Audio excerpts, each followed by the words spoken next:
What if I told you right now there are a few players that no one is drafting, but you should? I'm talking guys who go in the 17th round of drafts, and some don't even get taken. In this video, we'll talk about the guys who can actually move the needle for you to win your league. And the best part is your friends don't even realize it. And we can start with Jerome Ford, who is a steal right now. The Browns running back currently goes in round 15 around guys like Jeff Wilson, Ezekiel Elliott, who's not on a team, and Chase Brown, a 5th round rookie. So who is Jerome Ford and why is he valuable in fantasy? Well, here's what you need to know. It all starts with what his role will look like this year, because D'Ernest Johnson, the former Brown, left in free agency and joined the Jacksonville Jaguars on a 1-year deal worth $1.2 million. And Kareem Hunt is currently a free agent and not expected to return to Cleveland. This leaves Ford as the RB2 behind Nick Chubb, which is important because the Browns' number 2 RBs have averaged 11.4 points on 10.5 touches the past 3 years. And that's not just Nick Chubb. It takes into account guys who have filled in the past like D'Ernest Johnson. And that 11.4 points last year would rank right here next to Dameon Pierce and Tyler Algier around 27th overall, which is interesting because Ford goes nowhere near that in drafts. He's nowhere near the RB 20s, 30s, 40s. He's actually the RB 53 after Jeff Wilson, and at other positions, Rashid Shaheed. Now, this next piece of information is key because the Browns drafted Ford last year when they already had 3 running backs under contract. This shows how much they truly liked him and were planning ahead for him to be the guy this year. And it's hard not to like him because Ford could do it all. He has solid size, and as the player profile or workout metrics show, he has really good speed. 84th percentile speed is basically top 15% of all time. And he's productive because his final year at Cincinnati, he had over 1,300 rushing yards. When you add in his receiving yards of 220, that's over 1,500 total yards, averaging 6.1 yards per touch and 19 total touchdowns is fantastic. Not to mention, he's a capable pass catcher, which is an important position to fill because Nick Chubb isn't known for his pass catching. That was kind of Kareem Hunt's role. So Ford is one of these guys that nobody is talking about or even drafting, but you should be. And so is this next running back, the former Patriot, you know the name, in Damien Harris, who currently goes in round 10 of fantasy drafts around some mid-tier quarterbacks like Aaron Rodgers and mid-tier receivers like Jacoby Myers. But Damien Harris is a value now as a Buffalo Bill because he goes from Mac Jones to Josh Allen. Now let's discuss, because Harris is going to see key fantasy touches in Buffalo. And those touches are likely going to come in the red zone because look, he has solid size, 216 pounds. Now he says he's playing closer to 220 pounds, so that's great. And he doesn't really have any strong competition for red zone carries in the backfield, and you can see for yourself. Here's his current backfield competition, or part of it. James Cook, who I think is an electric player, but he's only 199 pounds. Similar things can be said for Nyheim Hines, undersized. The Bills also signed Latavius Murray. The veteran is 33 and a half years old. There's a chance he doesn't even make the team. His biggest red zone threat will actually be Josh Allen, who saw 25 red zone touches last year. This will still be the case around the goal line, but they do feature running backs there as well. Now, Harris also has a chance to just be the outright starter there and get massive volume, because since 2020, Harris ranks top 30 amongst running backs in RB efficiency, ahead of guys like AJ Dillon and James Conner, who both go ahead of him in drafts, which is strange because Harris is going to be in a much better offense with the Bills, the number 3 offense, especially when you compare it to James Conner, whose Cardinals offense is ranked dead last entering this year per Vegas. This all sets up nicely for Harris to push towards a top 30 running back finish, which is great because he currently goes as the running back 39, making him a value that no one is talking about. Now let's move to the tight end position for this next discussion, and that would be Greg Dulcich, who no one is talking about. The Denver tight end currently goes right now in drafts in round 13 around guys like Alec Pierce, Roschon Johnson, and Derek Carr. He is a much better player for fantasy than these guys. Just as a quick stat, he finished as a top 10 tight end in 50% of his contests last year, and he was a rookie. Look, Dulcich was solid in 2022. He was 5th in tight end usage, 3rd in his target distance, so deep targets, and number 9 in yards per catch. But there's one big thing that actually held him back. His catchable target rate ranked 33rd amongst tight ends. Only 70% of his targets are catchable, meaning that 30%, 1 in 3, were not even catchable. And this was due to Russell Wilson's career low poor year. Wilson completed just 60% of his passes a career low, 7.3 yards per attempt a career low, and was 35th in catchable pass rate. But there's good news. This was basically worst case scenario for Dulcich with the poor quarterback play, and he only saw 2 red zone targets last year and 2 touchdowns. That's surely to come up double, triple, maybe even quadruple. And despite seeing the poor quarterback play and just the 2 receiving touchdowns, he still finished 17th in tight end scoring. Again, worst case scenario, but now he goes as the tight end 15. There's a lot of upside here, especially when you consider that he has a new head coach in the great offensive mind in Sean Payton. All of this makes Dulcich a steal right now as the 15th tight end off the board. He's a much better value than guys like Cole Kmet, who go ahead of him, yet nobody is talking about it. Now for this next guy, we'll go back to the running back position and actually look at a free agent, and that would be Leonard Fournette, who stated he only wants to play for a contender, which is interesting because it means Fournette's likely going to go to a good offense where he can see around 10 plus touches per game. Now, despite this, he's often undrafted in a lot of leagues, leagues and in some that he actually goes, and he goes as the RB60 in around 17 or 18. Now here's what you must know. Fournette was less efficient last year, but he still produced. He ranked 12th in running back points per game, 4th in running back targets, and had over 1,200 total yards. And one more thing, Fournette stated that he played through a Liz Frank injury last year, which would explain his efficiency drop that we touched on earlier. Yes, he's getting older, but he's still just 28 years old. Ranking 68th in true yards per carry and 40th in yards per touch were a drop for him, so maybe this Liz Frank injury actually happened like he stated. And look, Fournette's a free agent, meaning that he can sign any day now with a good contending team like he said. Maybe the Chiefs where he'd instantly be the RB2. Maybe the Cowboys where he would definitely be the RB2, threatened for RB1 touches. Your takeaway here that he is going to rise significantly in drafts if he joins one of those teams we looked at or a similar contender. So simply put, draft him before this happens. Now off to a totally different running back who's 4.5 years younger, and Chuba Hubbard in Carolina, because he's sneaky. Hubbard currently goes in the 16th round of the drafts despite being one of the best handcuffs in fantasy football, and here's why. He was quietly great last year, ranking 6th in yards per touch. Every time he touched the ball, he averaged 5.8 yards, which was more than Austin Eckler and Jonathan Taylor. Now check this out. Miles Sanders is, yes, the clear RB1 in Carolina. Sanders was given the most money in free agency this year, 4 years, $25 million,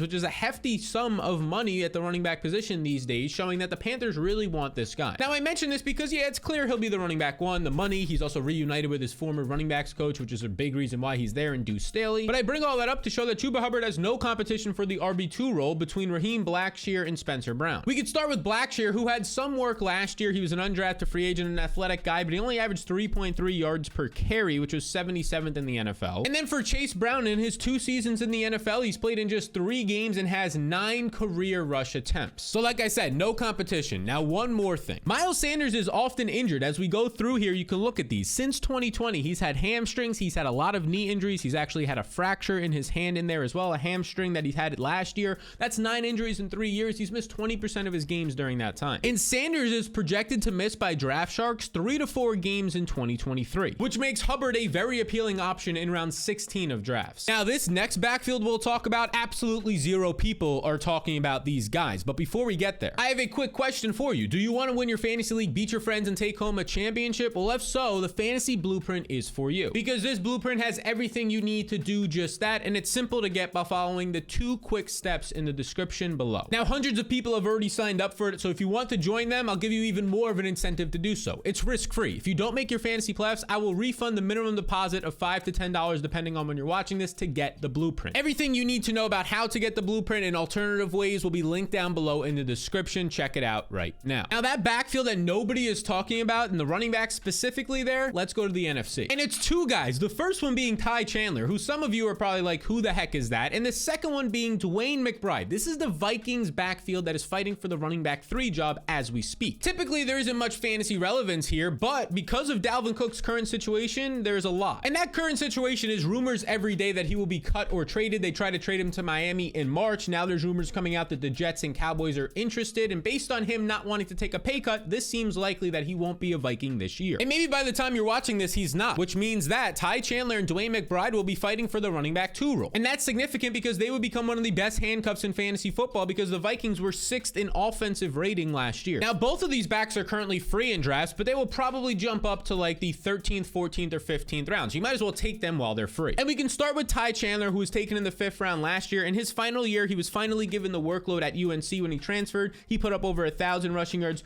200 receiving yards, basically 1,300 total yards and 13 touchdowns. And then according to the player profiler workout metrics, he showed up to the combine and he showed elite speed, 93rd percentile speed, 98th percentile 40 time. This is great, and he's more of a complement to Alexander Mattison. He would be the natural satellite back or change of pace back, as Mattison is the bigger bruiser, so it's more of a fit, giving Chandler probably the advantage here, and the advantage being over Dwayne McBride. Now Chandler only played in 3 games last year because he fractured his thumb and missed the final 10 games, or 10 games total in 2022. All right, now let's talk about Dwayne McBride and familiarize yourself with the guy who was a 7th round rookie this year. McBride was fantastic in college on the ground. Over his final 2 years, he had 3,081 rushing yards on 438 carries, which breaks down to 129 yards per game. And per player profiler in college, this guy averaged 7.4 yards per carry. 95th percentile means top 5% of all time. 7.5 yards every time he touched the ball is a cheat code. But there are some major downsides, which is why he was a 7th round pick. McBride had just 5 catches across 30 games in his college career, so he's not a pass catcher, and his competition was weak as he played at Albany. McBride also wouldn't be a great compliment for Madison. They're kind of built the same, and Madison is a much better pass catcher and pure rusher with the NFL experience. So I'd actually give Ty Chandler the level up as being the RB2 if Dalvin Cook was to leave, and Chandler currently goes after McBride in drafts. So these are 6 players that really nobody is talking about. Your friends probably aren't discussing them, but you want them. And there's another big lesson that you should learn. It's to stop drafting bad running backs. It seems simple, but who are the bad running backs? Well, this video will show you exactly who you should be drafting instead of those bad RBs. And if you want to remain one step ahead of your friends, make sure you subscribe to see all the latest content that I have to offer.